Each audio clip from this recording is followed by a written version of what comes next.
Plantación Cypress Bend, las afueras de Baton Rouge, Luisiana. 28 de noviembre de 1867. Es el Día de Acción de Gracias en el sur de Estados Unidos. Dentro de la Casa Grande, el coronel William Rutledge y sus 3 hijos se preparan para el banquete. Ríen a carcajadas, brindan con whisky y esperan el pavo dorado que Esther, la cocinera de la casa, supuestamente está preparando. Lo que no saben es que en la cocina la manteca de cerdo hierve en un caldero de hierro. Pero no es para freír la cena. Es para ellos. En cuestión de horas, el coronel y sus 3 hijos estarían muertos, hervidos vivos en el mismo aceite que debía dorar el festín. Y todo comenzó con una hija vendida, un pasado negado, una herida que nunca sanó. Esther remueve la olla con manos firmes, pero sus ojos están fijos en la Casa Grande. Dentro, los hombres hacen planes para el futuro. Afuera, ella prepara el final. Esta es la historia de Esther Carter, la cocinera que sirvió venganza caliente en el Día de Acción de Gracias y que hizo hervir un imperio de mentiras hasta hacerlo estallar. La cocina de Cypress Bend no dormía en la víspera de Acción de Gracias. Los troncos crujían en la chimenea como nudillos antes de una pelea. Las ollas de hierro silbaban bajo el peso de la manteca hirviendo. El aire estaba cargado del olor a clavo, vinagre, sudor y algo más. Algo más antiguo, algo que aguardaba. Esther se movía entre el humo como si hubiera nacido de él. Pies descalzos sobre el piso de pino, muñecas envueltas en trapos húmedos, mirada aguda y serena. Revolvía, cortaba, sazonaba y probaba. Pero su mente no estaba en la comida. Estaba en la puerta. Siempre empezaba con la puerta. Ese chirrido de las bisagras de hierro, esas carcajadas de hombres que nunca tocaban antes de entrar. Habían pasado años, pero Esther aún lo escuchaba. Cada vez que los hijos de William Rutledge volvían, y esa noche regresaban otra vez para el festín. Cypress Bend había cambiado de nombre, no de espíritu. La guerra había terminado 2 años atrás. Los periódicos decían que el sur estaba reconstruido. Pero en esa tierra, regada de caña y sangre, las viejas costumbres seguían aferradas como musgo español. La familia Rutledge aún mandaba. Ya no lo llamaban esclavitud. Ahora lo llamaban trabajo. Pagaban centavos por 10 horas, castigaban con puños y hambre, y lo llamaban progreso.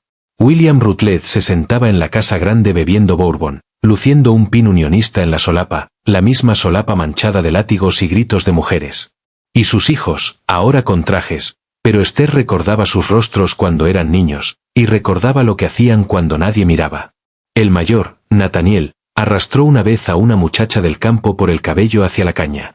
El del medio, Thomas, solía escupir la comida que Esther preparaba si pensaba que olía demasiado africano.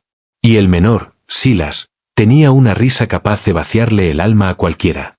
Fue él quien, con esa sonrisa, le dijo que su hija había sido enviada al norte, vendida para una vida mejor. Esther nunca volvió a ver a su bebé. Ya habían pasado 30 años. La cocina se había vuelto más vieja, más silenciosa, pero los fantasmas no. Afuera, una carreta rechinaba sobre la grava. Los perros ladraban a lo lejos. Botas retumbaban sobre los escalones de madera. La puerta se abrió. 3 hombres entraron vestidos de lana y arrogancia. Esther no se inmutó. Siguió removiendo la olla, con la mirada fija en la danza del aceite. Miren nada más quién sigue viva, soltó Nathaniel, quitándose los guantes. Esther, la cocinera, más vieja que la maldita estufa. Thomas bufó. Apuesto a que todavía sazona con raíces y vudú. Silas no dijo nada. Caminó hasta la mesa de la cocina y pasó los dedos sobre una marca en la madera, una pequeña flor quemada en el borde. Esther la había grabado con un clavo el día que nació su hija. Él sonrió y presionó el pulgar sobre ella con fuerza. ¿Lista para alimentarnos, tía?, susurró, sin mirarla. Esther se volvió. Por primera vez esa noche, miró a Silas a los ojos. En esa mirada pasó algo entre ellos, como una tormenta gestándose a lo lejos en el pantano. Solo dijo: «Van a comer bien este año, ¿verdad?». Luego volvió a su olla, y el aceite burbujeó con más fuerza. Mucho antes de ser Esther la cocinera, fue solo Essie, descalza en el barro detrás de la cocina, cazando luciérnagas en el delantal de su madre. Aprendió pronto a no hablar alto, a no correr demasiado rápido, a no soñar con los ojos abiertos. Los campos podían verlo, Y los campos tenían ojos. Su madre, Binta, venía de la costa, Sagal, decían, aunque nadie lo sabía con certeza. Llevaba historias en los huesos y el peso de los nombres perdidos en la respiración. Nunca lloraba. Solo tarareaba viejas melodías mientras revolvía el gumbo, fregaba el piso o lavaba la espalda de Essie tras los castigos. Cuando la olla hierve, solía decir, no gritas, esperas, miras, y luego le das lo que necesita. Essie tenía 12 años cuando llegó la primera cicatriz. No fue de un látigo, sino del silencio. Vio cómo arrastraban a su padre, Jonas, entre la caña antes del amanecer. Lo acusaron de robar una lata de melaza y lo ataron a la cruz de hierro detrás del ahumadero, la misma que usaban para curar carne de cerdo. Lo dejaron sangrando en la tierra durante 2 días. Al tercero, un niño llamado Silas Rutledge le arrojó piedras al cuerpo. Esa mañana, Esther tuvo que servir el desayuno a los invitados. No lloró, solo miró. A los 15 ya era mujer en todos los sentidos que importaban en la plantación. La cocina era su jaula y su escudo. Decían que tenía las manos, es decir, el sazón, el aroma, el instinto. Pero cocinar no era solo sobrevivir. Era resistir. Aprendió a cortar la carne tan fina que se deshacía con el aliento. Aprendió que hierbas aliviaban el dolor y cuáles lo agudizaban. Aprendió lo que la manteca hacía a 190 grados. Y, sobre todo, aprendió a mirar a un hombre a los ojos y hacerle creer que ella no era nada. Esa fue la última lección de su madre. Nombró a su hija Clarahara, por la mujer que una vez intentó escapar y casi lo logró. Clarahara era de piel clara, ojos brillantes y curiosa. Demasiado curiosa. Cuando cumplió 7 años, llegó una carta desde Nueva Orleans. William Rutledge necesitaba saldar una deuda. La niña fue vendida como aprendiz, decía. Nadie lo llamó por su nombre verdadero, pero Esther lo sabía. Esa noche gritó, no frente a los amos. No. Caminó hasta el pantano y gritó hasta que las ranas enmudecieron. Cuando regresó, su cabello estaba empapado y sus manos sangraban. Aún así cocinó. Un estofado espeso, picante y rojo. Nadie notó la diferencia. Los años pasaron. La guerra vino y se fue. Hombres de gris, hombres de azul. Ninguno cambió nada. Cypress Bend. El nombre de la esclavitud cambió, pero el hambre se quedó. Y Esther también. Se quedó porque irse significaba olvidar, y ella se negaba a olvidar. Alimentó a los hombres que mataron su pasado. Revolvió su alegría, sazonó su codicia, asó su crueldad, y cada vez que veía crecer a los hijos, Nathaniel con sus puños, Thomas con su desprecio, Silas con sus dientes, recordaba lo que le habían arrebatado y lo que aún podía entregar. En la víspera del festín, mientras los hombres reían en la sala y el brandy corría como miel, Esther se sentó sola en la cocina oscura. Sostenía una cuchara de madera en una mano. En la otra, un cuchillo no más largo que un dedo, el cuchillo de su madre envuelto en un trapo. Recordó el día en que Binta lo puso en su palma y le susurró, cuando llegue el momento, no titubees. El fuego necesita alimento. Esther apretó el cuchillo contra su pecho y cerró los ojos. No titubeó. La mañana de Acción de Gracias amaneció lenta y húmeda. Ese tipo de aire que se pega a la piel y escucha tu respiración.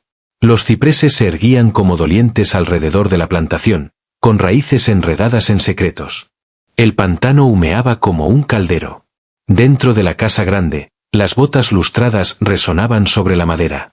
Los hijos de Rutledge, vestidos con abrigos finos y voces altisonantes. Los esclavos, ahora llamados trabajadores, aunque nada había cambiado, se movían como sombras, ojos bajos, manos rápidas. Esther Carter estaba en el centro de la cocina, calma, con una tormenta escondida dentro. La mesa estaba puesta con ostentación que rozaba la blasfemia. Los cubiertos brillaban como cuchillos desenvainados.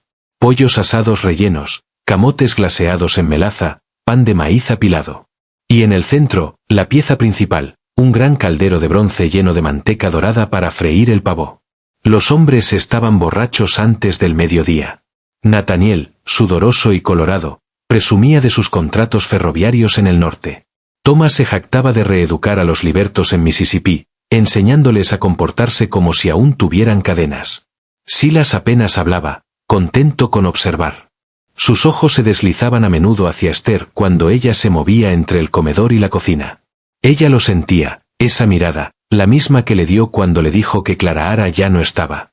Los movimientos de Esther eran medidos. Cada platillo servido con cuidado, cada palabra guardada.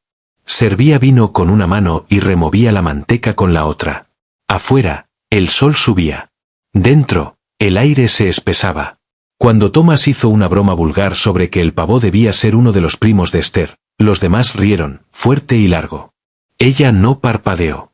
Regresó a la cocina y echó más leña al fuego bajo la manteca. Las llamas lamieron el bronce y el aceite empezó a hervir, grueso, burbujeante, cantando su canción baja y ardiente. Nathaniel entró primero en la cocina. ¿Necesitas ayuda, vieja? Se burló, levantando la tapa de una olla. No vaya a ser que te caigas muerta antes de terminar la comida. Se inclinó hacia el caldero, pero la mano de Esther se cerró sobre su muñeca. Su agarre era de piedra. Sus miradas se encontraron. No toques lo que no entiendes, dijo. Por un instante la cocina quedó en silencio. Hasta el aceite cayó. Luego Nathaniel soltó una risita, retiró la mano y salió murmurando algo sobre cocineras insolentes. Esther volvió a la manteca. Ya casi estaba lista. El olor ya no era solo de grasa y fuego. Olía a juicio. Desde el salón, Silas gritó: «Esther, tráenos el pavó. Queremos ver qué hiciste con el ave». Ella no respondió. Tomó el cuchillo de trinchar, el tenedor largo y los guantes gruesos. Detrás de ella, el caldero de bronce siseaba, temblaba y aguardaba. El fuego debajo había pasado de hambriento a voraz. La manteca giraba como oro fundido, espesa y burbujeante, el tipo de hervor que susurra promesas. Esther se plantó frente a él, de espaldas a la puerta, el rostro iluminado de naranja por las llamas. En sus manos sostenía dos cosas, una paleta de madera larga y un recuerdo que no la soltaba. Ya no pensaba en pavo. Pensaba en Clara. El cuchillo que llevaba no era para trinchar. Era para ajustar cuentas. Cada rincón de la cocina se había convertido en un arma, los cucharones de hierro, las brochetas, la sartén de hierro que había usado como escudo por 30 años. La puerta de la despensa crujió detrás de ella y echó una mirada rápida al estante donde aún reposaban los frascos de especias de vinta, canela, cayena, asafétida, cosas que hacían recordar. Silas entró primero. Sin tocar, sin anunciarse, con ese mismo andar arrogante y sonrisa fría. Se apoyó en el marco de la puerta y olfateó el aire como un hombre probando vino. «Huele a tradición», dijo. Esther no se volvió. Solo siguió removiendo la manteca lenta y firme. «¿Dónde está el pavo, tía?», preguntó. «¿Lo escondes bajo el delantal?». Ella escuchó sus pasos detrás. 4, luego silencio. Un quinto paso, ya a su lado. Extendió la mano para levantar la tapa del caldero. Esther se movió como humo y acero. La paleta de madera le azotó el rostro con el sonido de un hueso partiéndose. Él retrocedió tambaleándose, jadeando, con la mano en la boca. «Tú rompiste», empezó a decir, pero Esther no lo dejó terminar.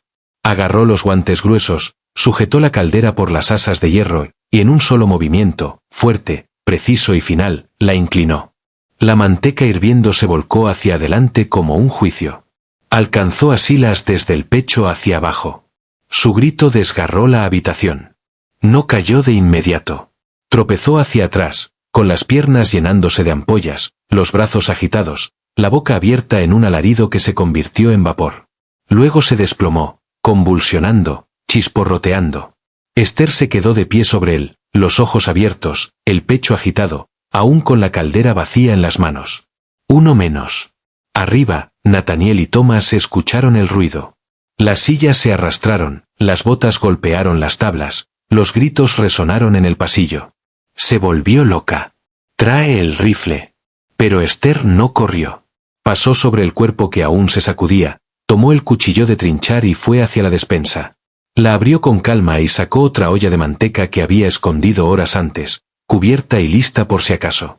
El eco del grito aún vibraba en las vigas cuando Nathaniel bajó las escaleras como un toro, con el rifle en la mano y la furia en el aliento. Thomas lo seguía con un atizador, la cara pálida bajo su falsa valentía. Ninguno preguntó si Silas estaba muerto. Lo sabían. Esther estaba en el umbral de la cocina, serena como la tumba. Su delantal estaba manchado de manteca y sangre, las manos desnudas ahora, la caldera vacía a su lado. El humo se enroscaba a sus pies como si conociera el camino. «¡Maldita loca!», rugió Nathaniel, levantando el rifle, aunque le temblaban las manos. Esther no se inmutó. «Baja eso», dijo suavemente, «o te haré probar lo mismo que está probando tu hermano». Él dudó. Thomas dio un paso atrás. Nathaniel apuntó, pero mal. El disparo salió desviado y destrozó un estante lleno de frijoles secos. Esther se movió rápido, deslizándose tras la estufa de hierro fundido. Chispas volaron, el olor a pólvora se mezcló con grasa. Thomas intentó huir. Pero Esther ya estaba sobre él. Lo derribó en el umbral de la despensa, haciéndole soltar el atizador. Cayó con fuerza. Antes de que pudiera reaccionar, ella le clavó el cuchillo, no en el pecho, sino entre los dedos, atravesándole la mano contra el piso. Él gritó. «¿Recuerdas a Clara?», susurró ella, a centímetros de su cara. Él no contestó, solo lloraba y temblaba. Esther se inclinó más. «Tenía 7 años y los dejaste llevarla. Solo miraste». Sus ojos se abrieron desorbitados. Trató de hablar. Esther torció el cuchillo. «Yo también miré», dijo, con la voz quebrada. «Y he cargado con ese silencio desde entonces, pisadas pesadas, desesperadas». Nathaniel volvió, usando el rifle como garrote. Esther arrancó el cuchillo y rodó justo cuando la culata golpeó el suelo de la despensa, astillándolo. Le pateó la rodilla a Thomas, rompiéndosela con un crujido húmedo. Él aulló. Nathaniel se lanzó sobre ella. Esther volvió a cubrirse detrás de la estufa. Él la siguió. Ella tomó la segunda olla, aún fría, y se la estrelló en la cara. El borde le abrió la sien. El rifle cayó. La sangre le corrió espesa por la mejilla. Forcejearon. Ella no era más fuerte, pero sí más precisa. Le hundió el pulgar en un ojo, le mordió el brazo cuando él intentó estrangularla. Él chilló. Ella lo golpeó en la ingle. Cuando cayó de rodillas, jadeando, no se detuvo. Tomó el espumador de hierro, plano, ancho, hecho para pescado, y lo estampó en su boca una y otra vez, hasta que los dientes salieron volando como granos de maíz seco por el suelo. El silencio volvió, lento y pesado. Ambos hermanos gemían en el piso. Esther permaneció sobre ellos, jadeando, el cabello empapado, los brazos temblando, no de miedo, sino de memoria. Miró la cocina por última vez, las ollas, los cucharones, la sangre. Susurró: «Este es el único agradecimiento que alguna vez les debí». La luz en la cocina había cambiado, no por el sol, aún lejano al amanecer, sino por el fuego, que ardía con un color distinto, un naranja profundo, como el borde de una estrella moribunda. El olor a aceite quemado se mezclaba con tela chamuscada y carne ampollada. Todo impregnaba paredes, tablones, uñas. El grito que había desgarrado el aire minutos antes ya había sido devorado por el silencio, pero su eco vivía en los huesos de la casa. Esther Carter permaneció inmóvil, su sombra pintada en la pared ennegrecida. La caldera yacía de lado junto al cuerpo aún convulso de Silas Rutledge. La grasa había emitido su último siseo, y ahora la habitación estaba sumida en un silencio casi absoluto. No se acercó más. No lo necesitaba. El trabajo estaba hecho. Su rostro era irreconocible, la piel del cuello y el pecho levantándose como pergamino al fuego, los labios incapaces de formar amenazas, sonrisas o mentiras. Pasó sobre él como sobre una serpiente, con cautela, pero sin miedo. Lo había soñado, no con claridad ni fantasía, sino con un ritmo. El mismo ritmo de sus manos removiendo ollas durante años. El mismo que la sostuvo en noches infinitas de duelo.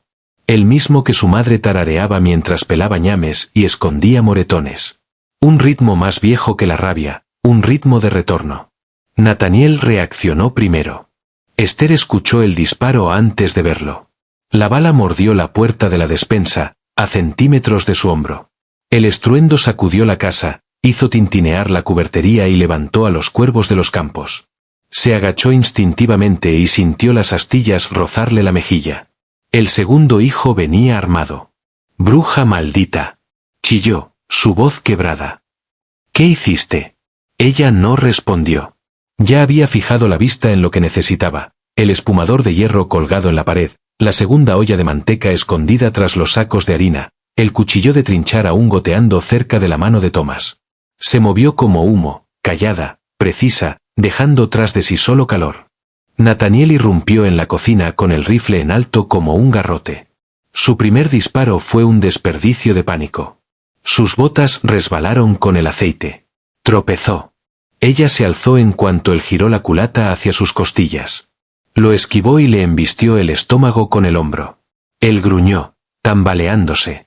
Ella agarró el espumador y se lo incrustó en la boca. Sonó como una sandía partiéndose. Los dientes saltaron por el suelo. El arma cayó. Él se sujetaba la cara, aullando. Esther no se detuvo. Lo golpeó otra vez en la mejilla, en la sien, en la base del cuello. El hierro se dobló, luego se rompió. La sangre salpicó en arcos. Él colapsó junto a Silas. Thomas apareció al fondo del pasillo, como un niño perdido en la niebla. La mano aún vendada donde ella le había clavado el cuchillo. La pierna arrastrándose torcida. La miraba con ojos desorbitados, pálido. Esther, susurró. Ella no lo dejó terminar. Cruzó la cocina en 3 zancadas y le hundió la palma en el esternón. Cayó de espaldas sobre la mesa. Un tazón de batatas confitadas se estrelló en el suelo, mezclando almíbar con sangre. Recuerdo lo que dijiste cuando se llevaron a Clara, murmuró. Dijiste que tuvo suerte. Dijiste que estaría más segura en otro lado. Dijiste que debía estar agradecida. Thomas tosió, la boca llena de sangre. Ella tomó la segunda olla del fogón. No estaba del todo caliente, pero bastaba. La volcó sobre sus piernas. El aceite no chilló como antes, solo gimió, cansado del trabajo. Thomas sí gritó. Fue un grito breve, ahogado. Después, silencio. A lo lejos, los perros ladraban. Una verja se cerró de golpe. El sol aún no tocaba el cielo, pero el aire ya se cargaba de luz. Esther permaneció en medio de la carnicería, las manos temblando ahora, no de miedo, sino de memoria. Había terminado. La casa gemía bajo su propio peso. La cocina, antes un lugar de orden y rutina, se había convertido en santuario, en escenario de ajuste de cuentas. La gran casa de Cypress Bend, orgullo de generaciones, había devorado a muchos. Pero esa noche probó la resistencia. Ya se oían voces afuera, en los campos, en las barracas. Trabajadores despertando, capataces notando el silencio de la casa. Hombres que pronto correrían a vengar lo incomprensible. Esther no esperó. Se movió rápido, con disciplina de años. Fue a la despensa y levantó la tabla floja que había preparado la noche anterior. Debajo, el bolso que había escondido, envuelto en tela y amarrado con cordel. Dentro, unas cuantas monedas, un dije roto que había pertenecido a su madre, un pañuelo con las iniciales de Clara bordadas con hilo tembloroso, y un trozo de tela manchado del día en que su hermano fue quemado. Se lo colgó en la espalda y miró la cocina por última vez. El suelo era un caos de comida, sangre y humo. Las bandejas de plata brillaban con la luz del fuego. El asado tallado seguía intacto, un grotesco monumento a la falsa gratitud. Caminó por el salón, pasando frente a los retratos de la familia Rutledge, frente a la mesa de roble donde su hija había sido vendida, frente al piano que nadie sabía tocar. La puerta se abrió con un crujido que sonó a suspiro. Afuera, el aire la golpeó como un segundo nacimiento, frío, húmedo, honesto. Avanzó rápido hacia los árboles, por el sendero lateral, junto al viejo pozo, a través del cañaveral que aún olía a sangre y trueno, hacia el pantano donde solo sobrevivían los desesperados y resistían los fieles. Detrás de ella, la casa permanecía intacta. No la incendiaría.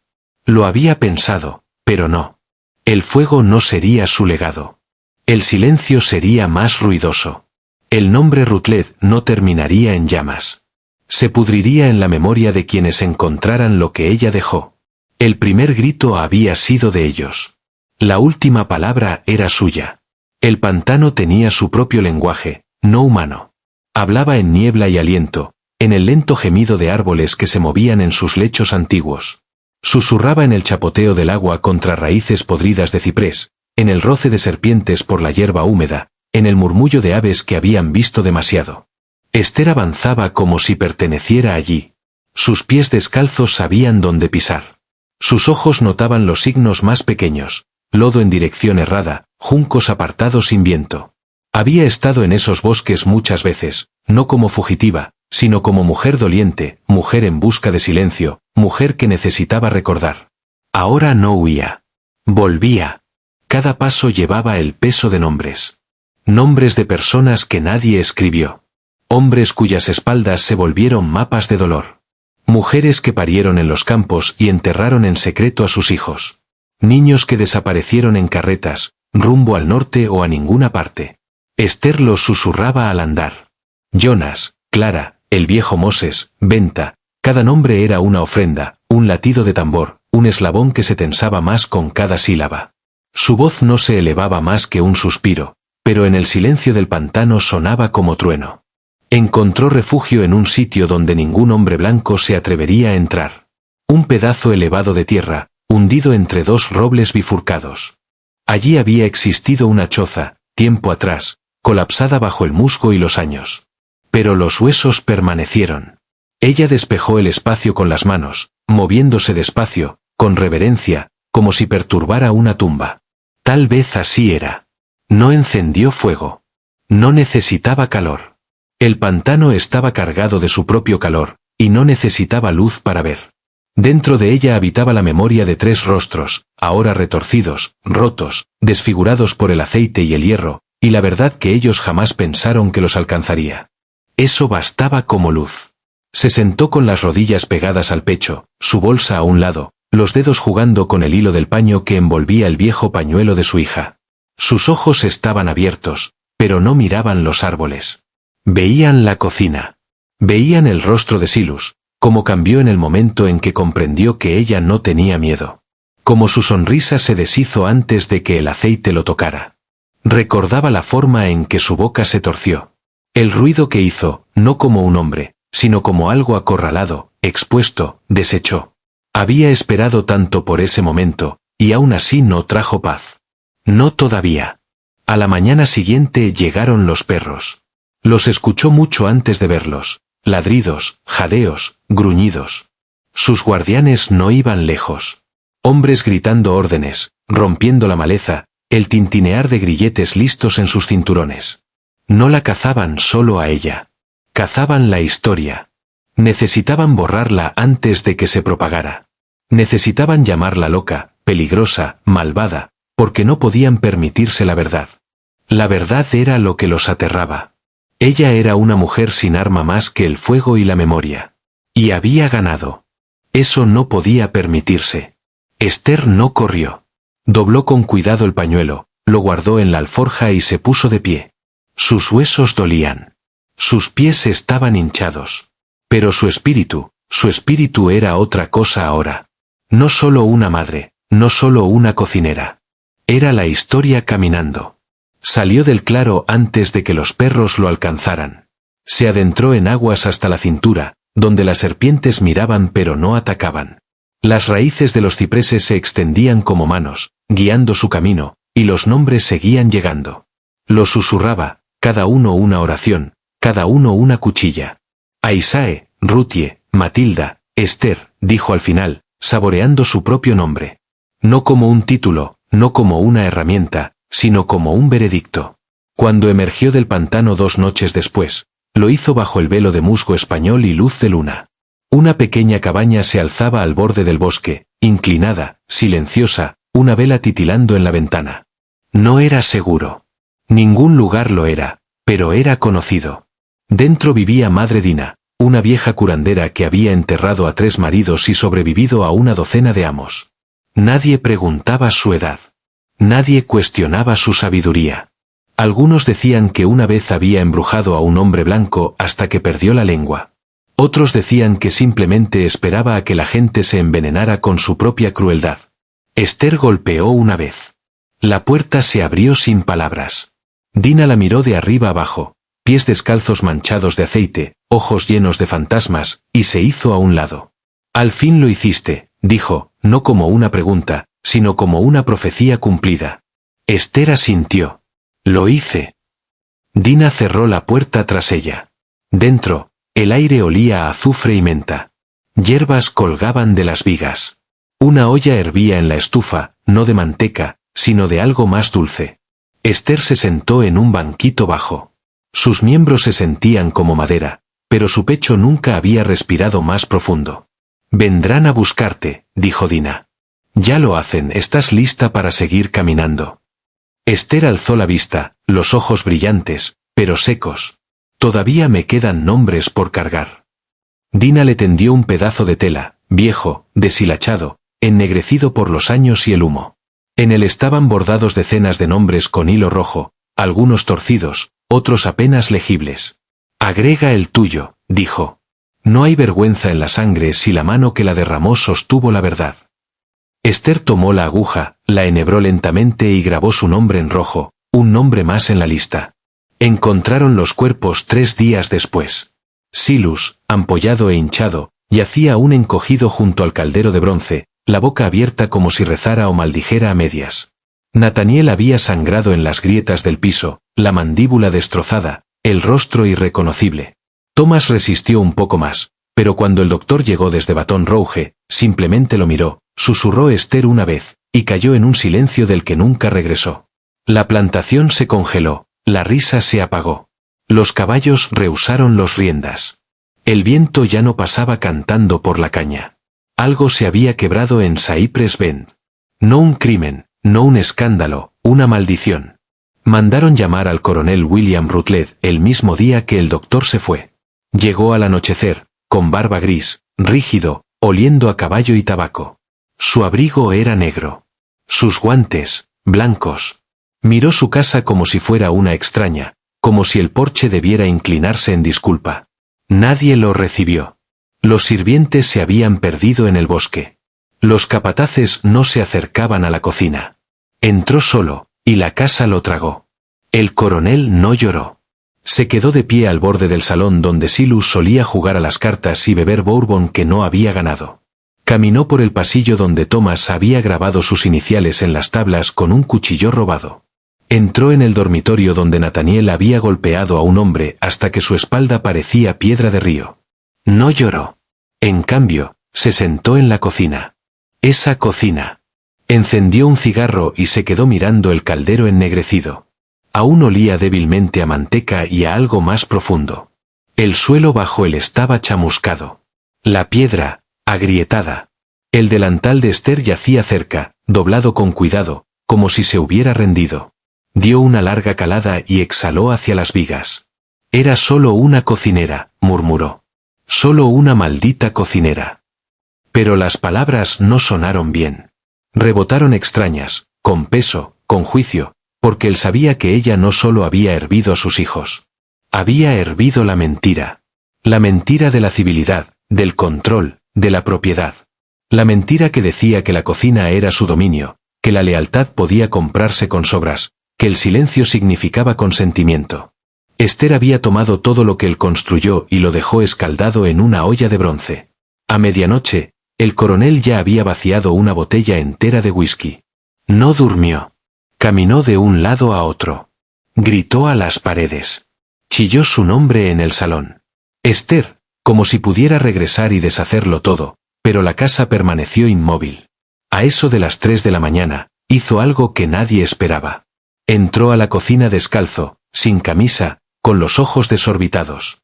Arrastró el caldero de vuelta al fogón, encendió un nuevo fuego debajo, lo llenó con manteca de la bodega, barriles destinados a otro banquete, otro día de acción de gracias que nunca llegaría. Colgó la cuchara de hierro. Esperó, y mientras el aceite empezaba a calentar, la casa empezó a cambiar. Crujía. Gemía. Recordaba. Lo encontraron al día siguiente, arrodillado frente al fuego. La manteca se había evaporado por completo. La piel de su rostro estaba cuarteada por las ampollas. No se la vertió encima. Simplemente se arrodilló allí, mirando, con las manos en carne viva, los ojos bien abiertos, muerto. El periódico dijo que fue la pena. Que Esther había escapado tras un arranque repentino y violento de locura. No imprimieron imágenes. No escribieron advertencias. Pero los trabajadores del campo contaron otra versión. Dijeron que el coronel había escuchado su voz en las paredes, sus pasos en la despensa. Dijeron que volvió, no en carne, sino en llama, y que él vio cada nombre que intentó borrar escrito en humo sobre las paredes de la cocina. Esther nunca regresó a Cypress Bend, pero la cocina nunca volvió a enfriarse. La casa fue abandonada a pudrirse.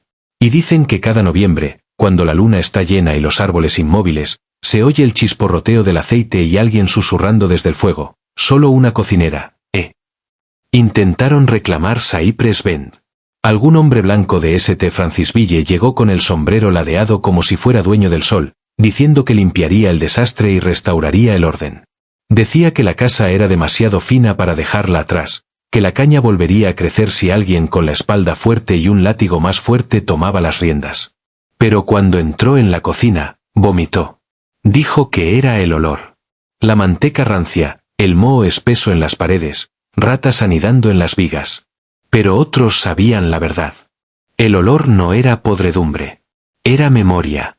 Una memoria que se aferraba a las ollas de hierro y a la madera chamuscada como el sudor a la piel. La misma memoria que hacía que el piso se sintiera blando bajo tus pies, como si pudiera ceder y tragarte. La misma memoria que hacía que el aire dentro fuera espeso, como si tuviera pulmones propios, como si esperara volver a respirar. Nadie pasó allí la noche. Ni el hombre de St. Francisville. Ni el equipo que trajo, ni los muchachos armados contratados para vigilar los campos. Todos se fueron antes del anochecer, pálidos y en silencio. Algunos nunca regresaron. Algunos fingieron que nunca habían ido.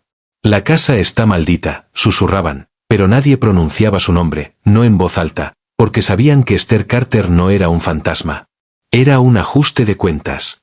En los barracones, sin embargo, la historia empezó a transmitirse en voz baja. Entre viejas removiendo ollas, entre muchachos escondidos de los azotes, entre jornaleros que no creían en la salvación, pero sí en las señales. No era solo lo que hizo. Era cómo lo hizo. No huyó gritando.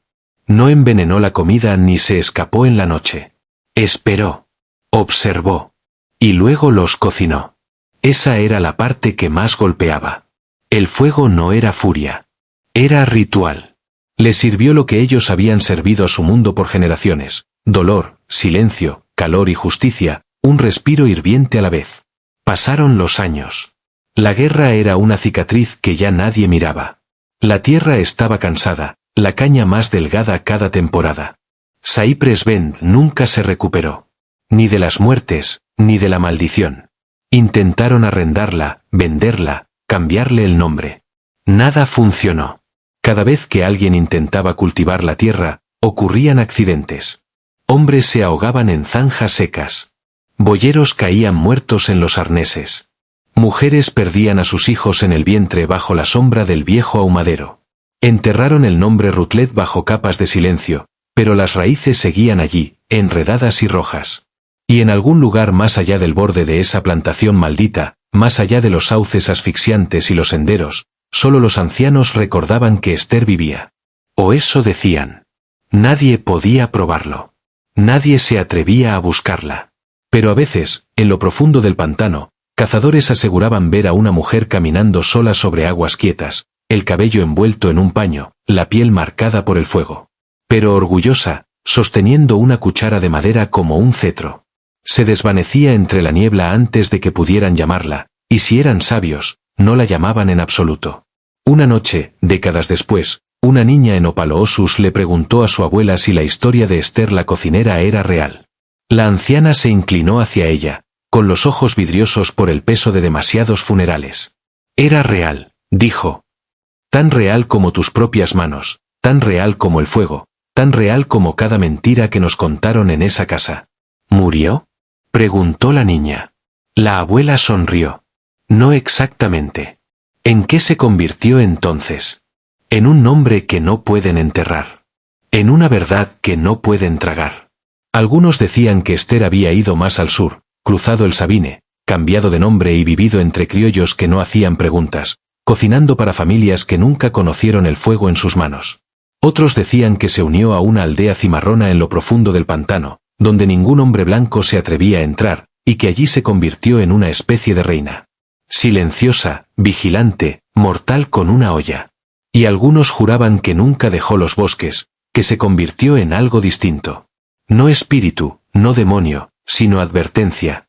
Una historia afilada en acero, una verdad susurrada entre las grietas de la historia por las bocas de quienes sobrevivieron. Decían que cada vez que un hombre levantaba la mano para golpear a una mujer, se detenía por un instante, porque algo en el fondo de su mente murmuraba, Esther está mirando. Decían que cada campo todavía guarda un leve aroma a humo cada noviembre. Y que en alguna cocina solitaria, donde las ollas silban y el fuego arde demasiado limpio, uno puede sentirla detrás, no para dañar, sino para observar, para asegurarse de que el calor se mantenga honesto. La anciana decía que aún estaba allí.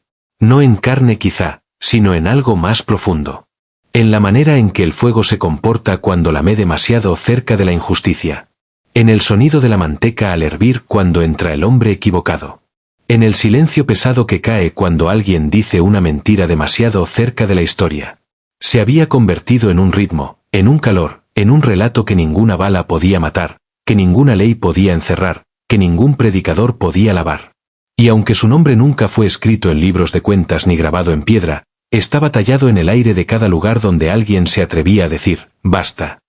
Hubo un niño, años después, con la piel oscura como azúcar quemada, que trabajaba en la cocina de una familia blanca en Mississippi. Era callado, rápido con las manos, lento con la mirada. La señora lo llamaba chico y el amo lo llamaba mudo. Pero un día, cuando el hombre de la casa levantó un cinturón contra la cocinera por dejar caer una olla, el muchacho dio un paso al frente, firme y sereno. Antes de decir cualquier otra cosa, dijo: Mi mamá me habló de Esther. Ese cinturón nunca cayó. Ese hombre nunca volvió a alzarlo. Hubo también una mujer en Alabama que removía su olla de sémola con una pesada cuchara de madera heredada de su tatarabuela.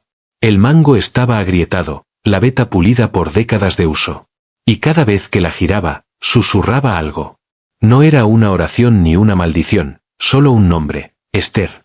Sus hijos crecieron fuertes, su casa permaneció cálida y ningún hombre jamás se atrevió a entrar en su cocina con mentiras en la boca. Escribieron libros sobre generales. Levantaron estatuas para ladrones. Construyeron museos para honrar a quienes nunca sangraron. Pero no dejaron lugar para Esther Carter. No podían, porque ella no pidió. No suplicó. No esperó justicia en un tribunal que nunca pronunció su nombre. La hirvió con sus propias manos y se la sirvió al imperio. El tiempo siguió. La casa en Cypress Bend se hundió lentamente en la tierra, devorada por el musgo, la podredumbre y la memoria. Los campos quedaron yermos, la caña de azúcar creció salvaje, torcida, como si recordara cada grito. Los turistas a veces pasaban, sacaban fotos desde la carretera, pero nadie se acercaba demasiado. Y una vez al año, siempre cerca de Acción de Gracias, alguien dejaba un manojo de hierbas al borde del camino, laurel, pimienta, romero atados con hilo, tendidos en la tierra como una ofrenda. Nadie vio jamás quién lo dejaba, pero todos sabían lo que significaba. Nunca encontraron su cuerpo, porque no le pertenecía a la tierra. No Esther. Ella pertenecía a las cocinas, a las canciones, al sonido de una olla justo antes de hervir. A las historias susurradas en lugares donde la ley todavía se olvida de escuchar. Ella fue quien cocinó el silencio y lo devolvió humeante, con hierro en las manos y justicia en cada gota. Si esta historia despertó algo profundo en ti, es porque su nombre nunca estuvo destinado a ser olvidado. Si en tu sangre llevas la memoria de quienes ardieron en silencio. Si sabes que el fuego también es herencia. Suscríbete. Deja tu huella. Comparte esta verdad con quienes nunca han escuchado el nombre de Esther Carter.